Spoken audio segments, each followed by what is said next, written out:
ده؟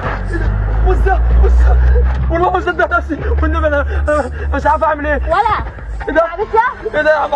انا بهزر مش قصدي عكسك، انا بهزر. ايه ده يابا؟ مين الواد ده؟ ده واد عبيط كده فكر لسه يعكسك. بقول لك ايه، انت تبع مين يا؟ انا اوعى كده هدومي تبع وجه الهواجي. بقول لك ايه، روح لوجه الهواجي نشم ورجاله بيمسوا عليك.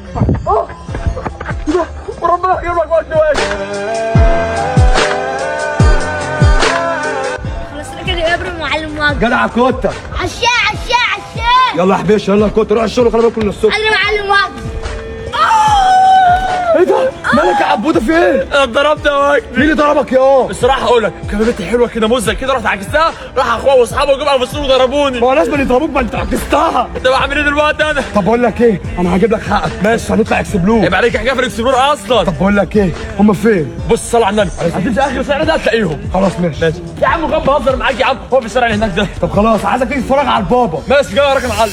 حياتي زي فيلم احداث وعمود الضحيه كان دوني ابن حل. بقول لك يا بنت يلا روحي، ما تقفيش في الشارع تاني عشان ما حدش يعاكسك. هو انتوا يا رجاله ما تعرفوش ان عبود الاحول تابع ولا ايه؟ بقول لك يا وجدي بصراحه لما عرفت ان هو تابعك فقلت امسي عليه مني ليه. وانا قلت اجي واعمل معاكم الواجب. ايه ده بكره